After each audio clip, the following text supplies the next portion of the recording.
Hey, my name is Henry Cole. I'm 29 years old and I live in a small apartment above an old row of shops on the outskirts of Pittsburgh, Pennsylvania. I don't have much. A beat-up Honda that's already pushed past 200,000 miles, a rented garage that's barely staying afloat, and a body that's learned to keep moving even when the mind wants to shut down. The garage is called Cole Auto Repair. It's not really mine in the way people think. I still owe on the lease, on the old lift I bought secondhand, and on a small bank loan I took just to keep the lights on. But it's the only thing I've ever built with my own hands. I started working on cars when I was 18. Never went to college, never learned how to talk fancy. I just know what an engine sounds like when it's about to give out, and I know how to fix it before it strands someone on the side of the road. 3 months ago, everything started falling apart. A development company called Harrington Properties bought the entire block where my garage sits. They want to tear it down and put up a small retail center with coffee shops and a gym. I'm the last tenant who hasn't signed away the lease. My contract still has more than a year left, so they can't just kick me out. But they don't want to pay what they owe either.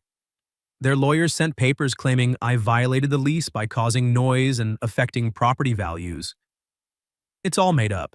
Now they're suing me in civil court to break the lease early and make me pay their legal fees. If I lose the garage. And if I lose the garage, I lose everything. The hearing is set for Monday. Tonight is Friday. I had just finished a 14-hour day, 8 hours at the garage, then 6 more serving tables at a diner near the highway. I do both because lawyers aren't cheap. And the one I found is an old friend who's helping me for almost nothing. The rain started around 10 and hadn't let up since. I was driving home on the service road near Route 51, wipers on full, eyes half closed from exhaustion. All I wanted was a hot shower and maybe 4 hours of sleep before I had to wake up and go through the case files one more time.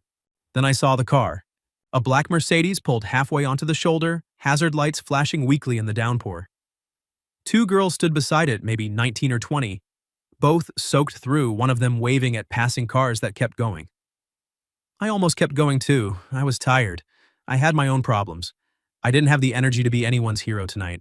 But something about the way they stood there made me hit the brakes. I pulled in behind them, left the engine running, and stepped out into the rain. It hit me hard, cold, and heavy, soaking through my work shirt in seconds. "Car trouble?" I called out over the noise of the storm. One of the girls turned. She had dark blonde hair plastered to her face, mascara running in black streaks under her eyes. "It just died," she said. "We've been here almost an hour. Phones are dead. No one stopped." The other girl hugged her purse to her chest like it was the only dry thing left. She looked at me with the kind of fear that wasn't dramatic. It was real. I walked to the front of the car and popped the hood. It only took a minute to see the problem. The battery terminals were heavily corroded, the connections loose, and the rain had made everything worse. Not a complicated fix, but not something you do on the side of the highway in the middle of a storm without tools or a jump pack. I closed the hood. "This isn't going anywhere tonight," I told them. "You're gonna need a tow or roadside assistance." They looked at each other. One of them spoke first. "We could call our dad, but..." "But what?" The other one gave a small, tired laugh that didn't reach her eyes. "He's busy. He's always busy." I recognized that tone. It wasn't complaining.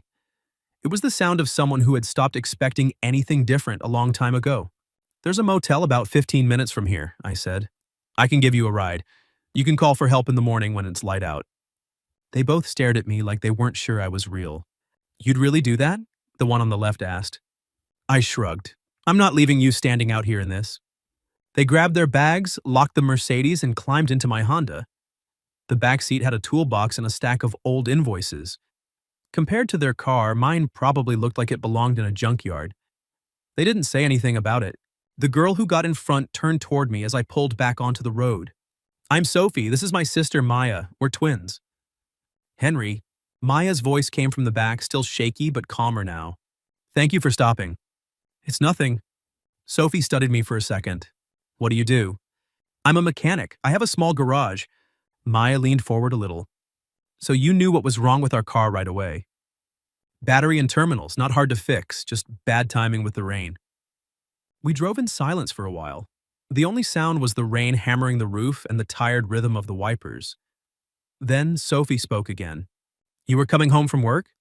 I gave a short laugh. Second job, actually. Two jobs? Garage during the day, nights at a diner near the highway. Maya was quiet for a moment before she asked, "Why do you have to work so much?" I hadn't planned on telling them anything, but the rain and the dark and the way they weren't looking at me like I was beneath them made it easier to be honest. "I'm being sued," I said. "A development company wants my garage space.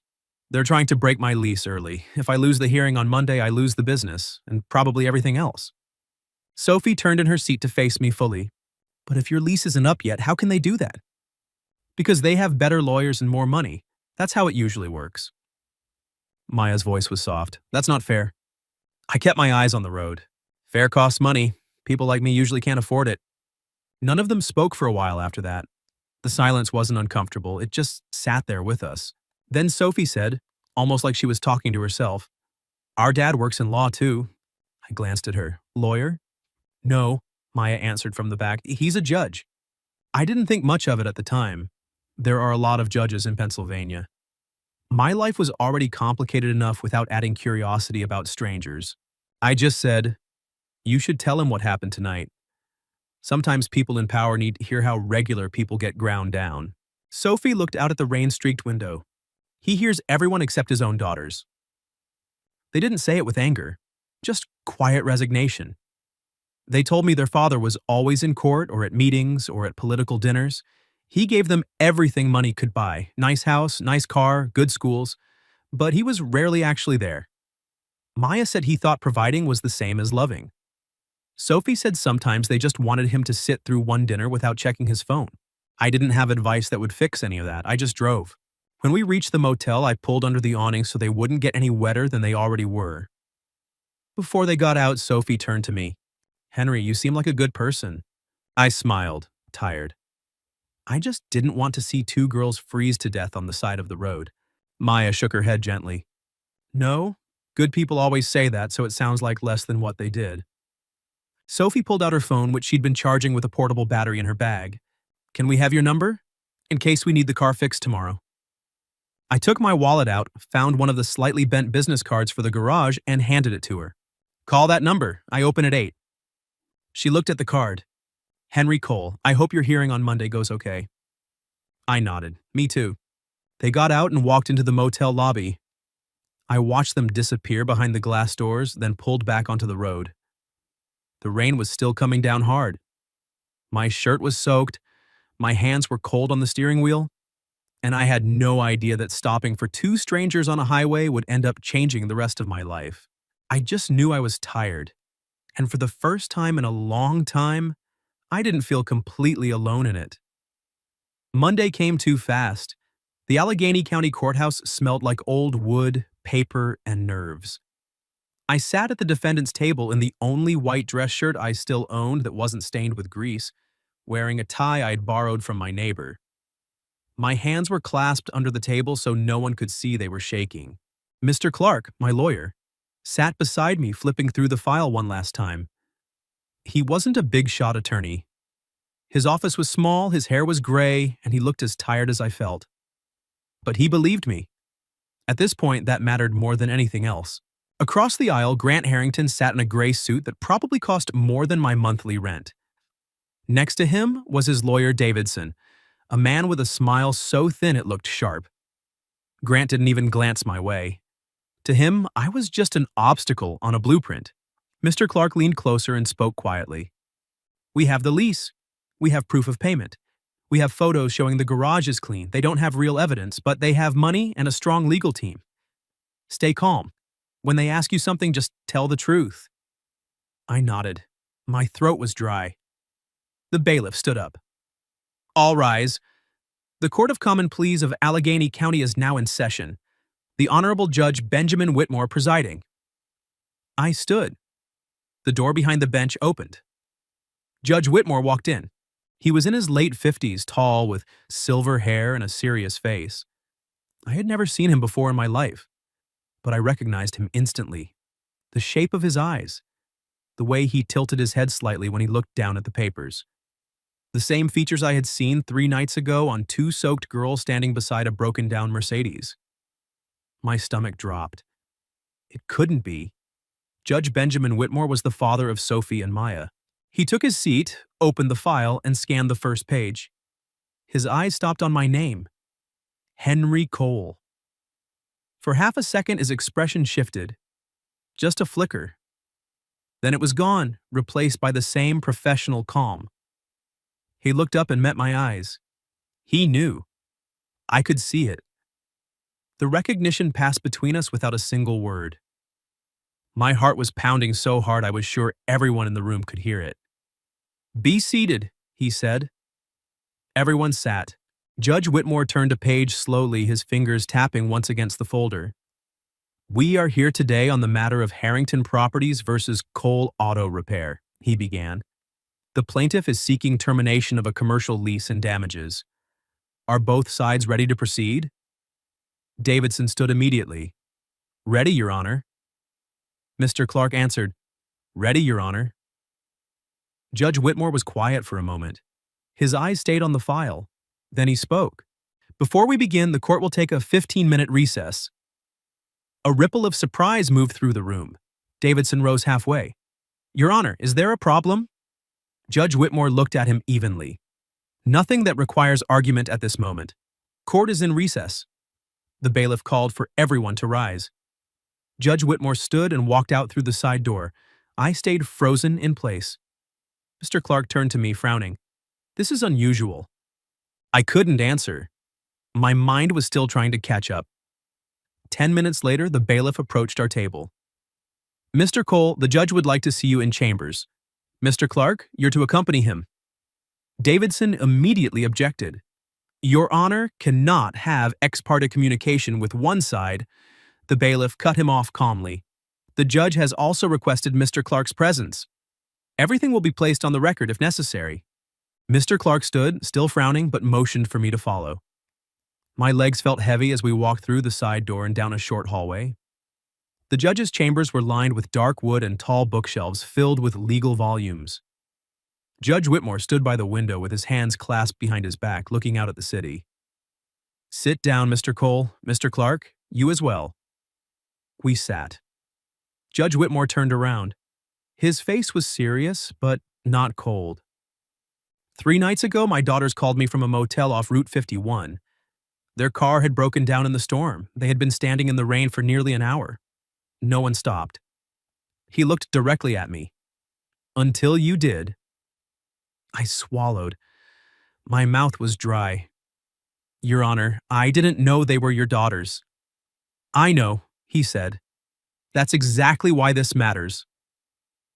He walked over and sat behind his desk. "Sophie and Maya told me what happened. That you had already worked 2 jobs that day.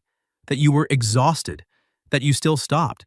That you didn't ask for anything. That you spoke to them like they were people, not an inconvenience." I looked down at my hands. Anyone would have done that. Judge Whitmore shook his head. "No, most people didn't. You did." Mr. Clark was staring at me now, finally understanding. Judge Whitmore continued, "This creates an ethical problem for me. If I continue to preside over this case, the plaintiff could claim bias. I've considered recusing myself." My chest tightened. "But before I made that decision," he went on, "I reviewed the entire file. And what I found suggests something more troubling than a simple lease dispute." He opened a different folder. "Harrington Properties claims your garage violated cleanliness and noise standards. Yet several of the photographs they submitted don't even match your location. One of them shows a completely different building." Mr. Clark sat up straighter. Judge Whitmore kept going. "They also claim you were 3 months behind on rent, but your bank statements show the payments were made on time. The management company appears to have misrecorded them." I turned to Mr. Clark. He looked stunned and angry at the same time. "Most importantly," Judge Whitmore said, "I had my clerk pull the last 2 years of cases involving Harrington Properties. This is the 6th time they've used nearly identical claims to force small tenants out before their leases expired. 4 of those tenants couldn't afford to fight and simply left. 1 went bankrupt." The room felt colder. I wasn't the first. Judge Whitmore looked at me. "Mr. Cole, I will not rule in your favor simply because you helped my daughters. That would be wrong. But I also cannot sit here and pretend this is an ordinary commercial dispute when the record suggests a larger pattern of using the courts to pressure people who don't have the resources to fight back. I managed to speak, my voice rough. So, what happens now? Judge Whitmore stood up. I'm going back into that courtroom. I'm going to ask the plaintiff to explain the photographs, the payment discrepancies, and the pattern of similar lawsuits. If they cannot provide satisfactory answers, their case is going to have serious problems. He paused, then added in a quieter voice, My daughters told me something else. They said that in the car you told them that sometimes people in power need to hear how regular people get ground up. I lifted my head. Judge Whitmore looked out the window again. I've been a judge for over 20 years. I've heard thousands of cases. But I'm not sure I've been listening to the people behind those cases as much as I should have. He turned back to me. You reminded me of that. Not with a speech. With one decent act in the rain. I didn't know what to say. Mr. Clark put a hand on my shoulder and spoke quietly. Just breathe. Judge Whitmore walked toward the door. Let's finish this the right way. When I walked back into the courtroom, Grant Harrington was already at his table, arms crossed, looking irritated. Davidson stood beside him like a dog that had been waiting too long to be let off the leash. Judge Whitmore entered a moment later. His face gave nothing away. No one watching would have guessed he had just spoken to me in chambers. Court is back in session, he said. Davidson rose immediately, voice smooth and confident again. Your Honor, the plaintiff will demonstrate that Cole Auto Repair has repeatedly violated the terms of the lease through excessive noise, improper disposal of industrial waste, and repeated late payments? Judge Whitmore raised one hand. Before you continue, counsel, the court has some questions regarding the evidence the plaintiff has submitted. Davidson paused, clearly caught off guard. Yes, Your Honor. Judge Whitmore picked up a stack of photographs. These photographs were described by the plaintiff as being taken at Cole Auto Repair. Can you confirm the date they were taken, who took them, and verify the metadata? Davidson answered quickly. They were provided by Harrington Properties' property management team. That is not what I asked. The temperature in the room shifted. Judge Whitmore set the photos down. Can you confirm the date, the photographer, and the exact location? Davidson glanced at Grant. We can supplement the record later. So, at this moment, the answer is no? Davidson's jaw tightened.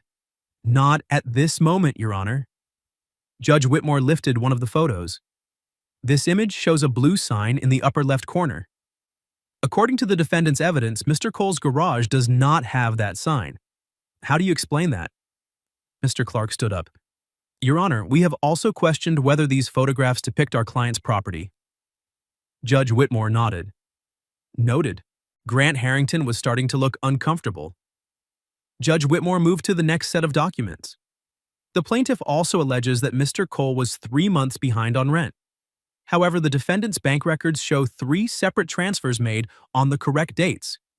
Here are the transaction numbers. Why does the plaintiff's record show these payments as missing? Davidson hesitated. There may have been an accounting error. An accounting error, Judge Whitmore repeated slowly. One that led to a lawsuit seeking to terminate a lease and demand damages? Davidson said nothing.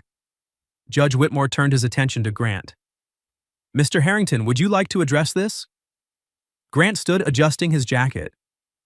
Your Honor, with all due respect, this property is undergoing redevelopment.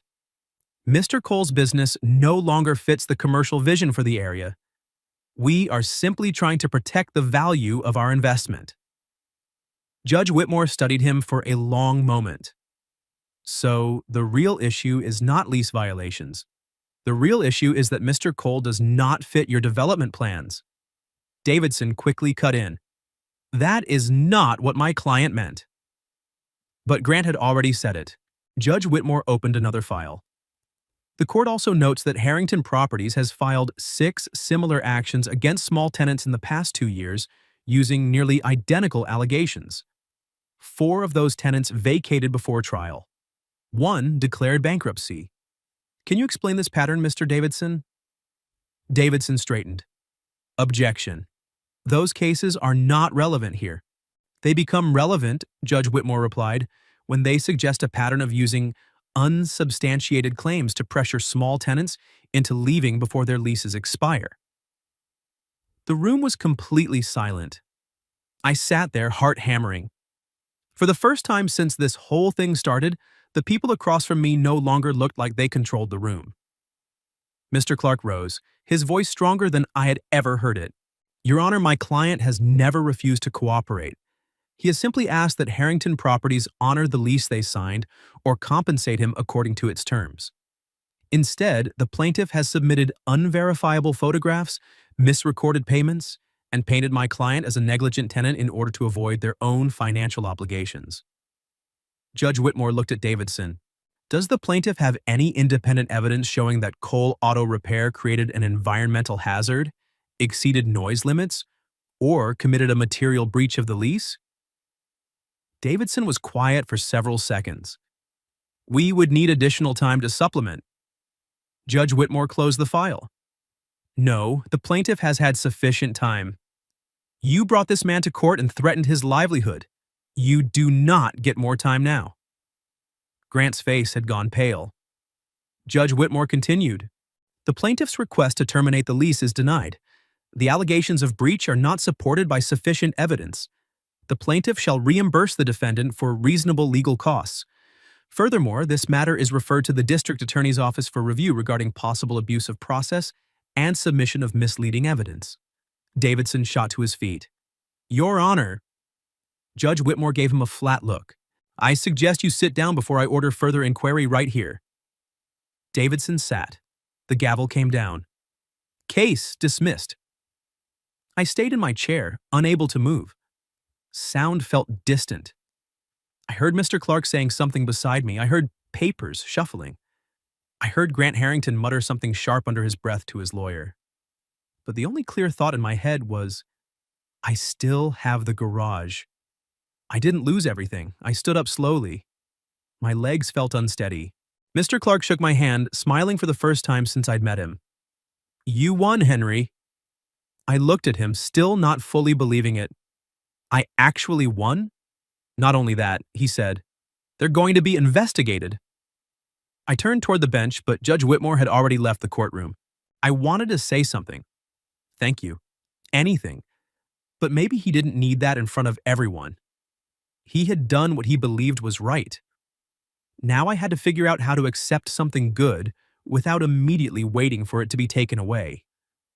Outside, sunlight hit the stone steps. I stood there for a moment, breathing in air that didn't smell like old wood and tension. 3 nights ago, I had stopped in the rain because I couldn't bring myself to leave 2 strangers stranded.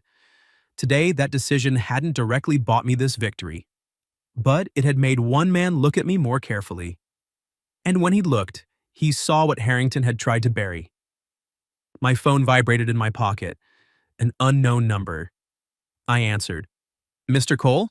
A girl's voice said. It's Sophie. I paused. Hey, my dad just texted us. He said the hearing ended. Are you okay? I looked up at the clear sky above the courthouse. I still have the garage. On the other end, Sophie let out a loud, happy sound. I could hear Maya laughing in the background. I knew it! Maya's voice came through. I told Sophie good people don't lose forever, I laughed. It was the first real laugh I'd had in months. Sophie spoke again. My dad wants to invite you to dinner this weekend. Not as a judge, just as a father whose daughters owe you for being decent in the rain. I didn't answer right away. She added, and we want to bring the Mercedes to your garage. After everything that happened, I don't trust anyone else to fix it. I smiled. I'm free after 5 on Saturday. Then 7, I'll text you the address. When the call ended, I stayed on the courthouse steps a little longer. I was still broke. I still had debts. The garage was still small. Life was still hard. But for the first time in a very long time, I didn't feel like I was being crushed. I felt like I was still standing. Saturday evening, I drove my old Honda up the hill into a neighborhood I didn't belong in. The address Sophie had sent led to a gated community with wide streets and perfectly trimmed lawns. I checked my shirt twice in the rearview mirror before I even got out of the car. It was clean, but it still looked like something a mechanic would wear on his day off. The Mercedes Sophie and Maya drove was already parked inside the open garage, looking completely out of place next to my dented Honda.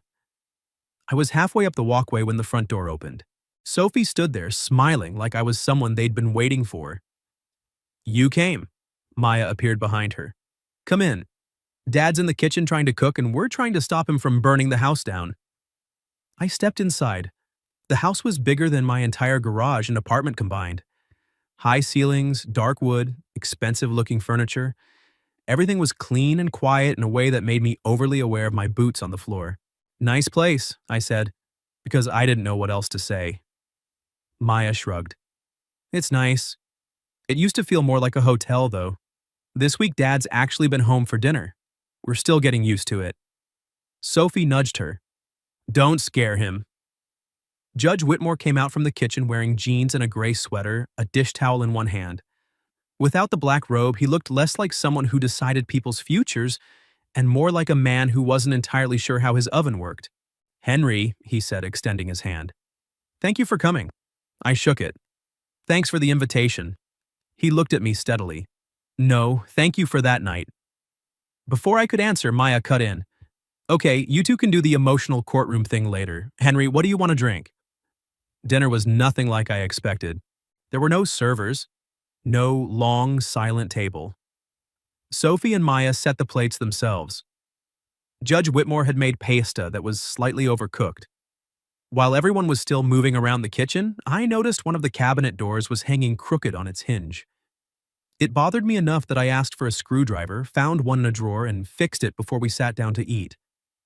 When I turned around, all three of them were staring at me. Maya spoke first.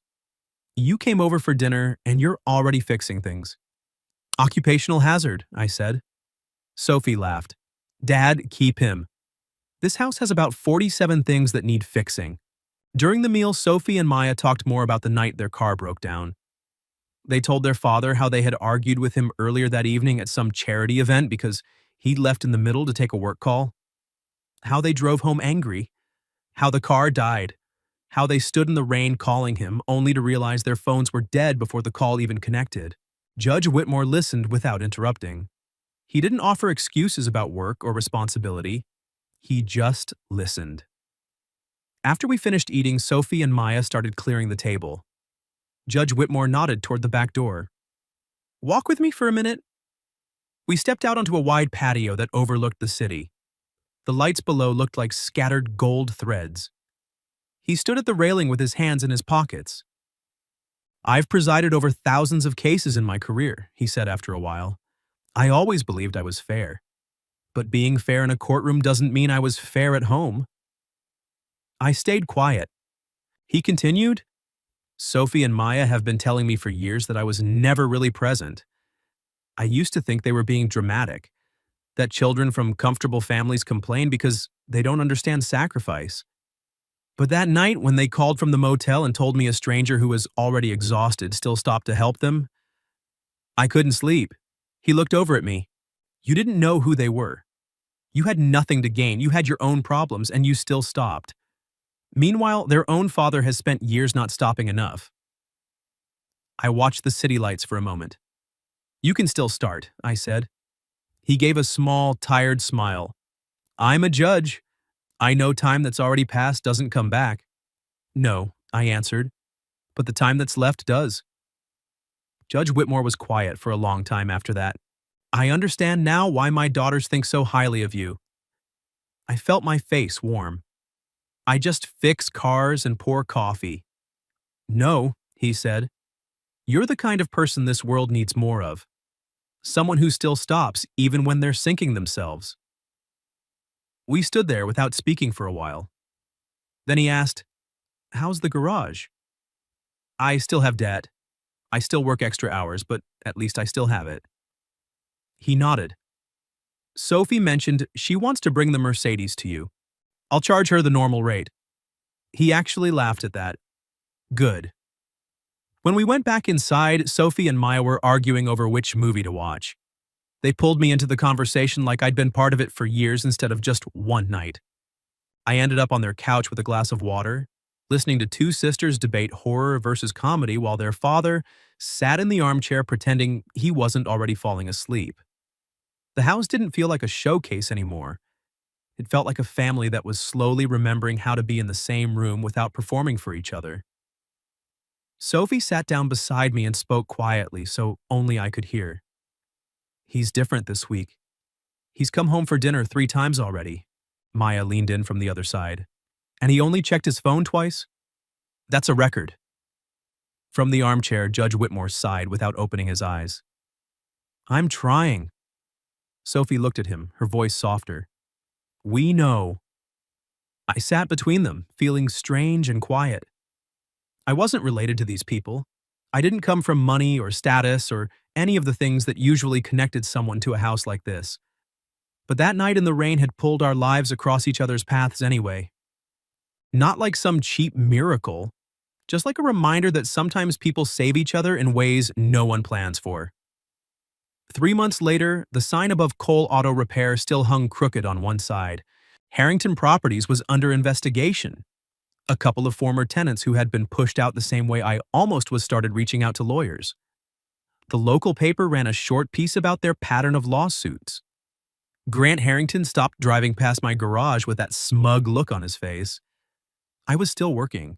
I opened the garage at 7 in the morning, ate lunch standing next to the toolbox, and sometimes still took evening shifts at the diner to pay down the debt faster. But I wasn't doing it out of pure survival anymore.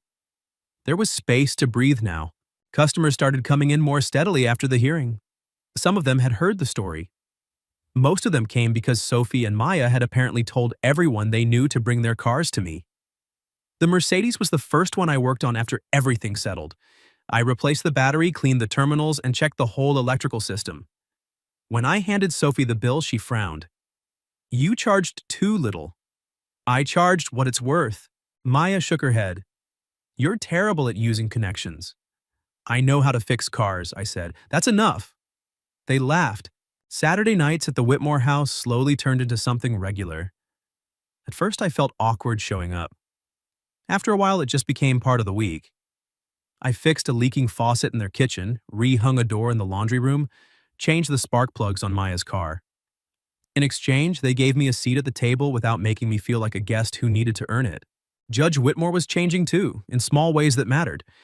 He started coming home for dinner at least 2 nights a week. He left his phone in a drawer during meals. He asked Sophie and Maya questions that had nothing to do with school or achievements. One evening, after the girls had gone upstairs, he followed me out to my car because he said it was making a strange noise. I popped the hood and checked the serpentine belt while he stood beside me. "Have you thought about expanding?" he asked. "I think about it. Money doesn't think the same way." He smiled a little. "I know someone who runs a small business support program through the city. It's not a personal favor. It's not because of the case. They have funds set aside for independent repair shops affected by redevelopment. You'd qualify." I looked up from the engine. "You don't have to do that." "I know, but I can give you the information. What you do with it is up to you." He handed me a business card. I took it. "Thanks." He glanced around the small garage. "You know, Henry, for a long time I thought justice only happened inside a courtroom. Maybe part of it is also making sure people like you don't get erased from a map just because they can't afford expensive lawyers." I closed the hood. "Justice sounds better when it doesn't come too late." He nodded. "It does." 6 months after the hearing, I received a modest grant from the program. It wasn't enough to turn the garage into something fancy, but it was enough to replace 2 old machines, repaint the sign, and hire a 20-year-old kid named Luis, who had been turned away from every other shop because he had no experience. I saw myself in him. So I gave him a chance. A year after the night it rained, Sophie and Maya decided to have a small birthday dinner at a quiet restaurant instead of throwing a big party. They invited me, Luis, their father, and a few close friends. Halfway through the meal, Sophie stood up with a glass of water. "A year ago," she said, looking at me, "Maya and I were standing on the side of the road in the rain thinking no one was going to stop.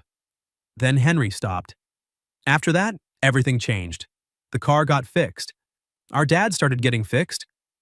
Judge Whitmore sighed. "Sophie." Everyone laughed. She kept going anyway.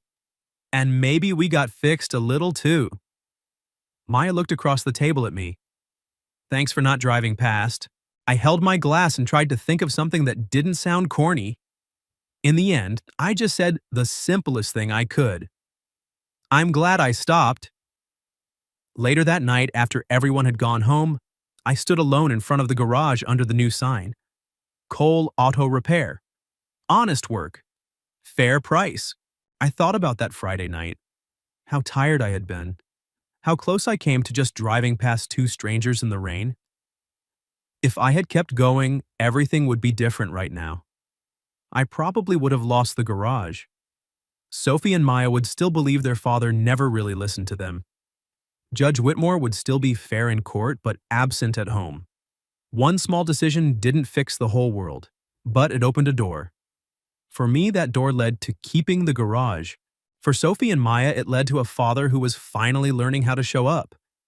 For Judge Whitmore, it led to remembering that behind every file, there's a person trying not to get crushed. And for me, it taught me that kindness doesn't always come back right away, and it doesn't always come back in the shape you expect. But it doesn't disappear either. It goes somewhere, it touches something, it changes something. Then one day, when you're standing in a courtroom or beside a broken car or in the middle of your own mess, it finds its way back to you in a form you never saw coming. I turned off the lights, locked the door, and looked up at the clear night sky. My phone buzzed. A message from Maya. Movie night this Saturday. Dad promised he won't check his email. You have to be there as a witness. I smiled and typed back, I'll be there. I put the phone in my pocket and walked to my car. This time, when I drove past the stretch of road where I first met them in the rain, I didn't see a storm. I just remembered one thing. There are nights when you think you have nothing left to give anyone, but if you still stop, if you still help a stranger, if you still choose to do the right thing when no one's watching, that single moment might end up saving the rest of your life.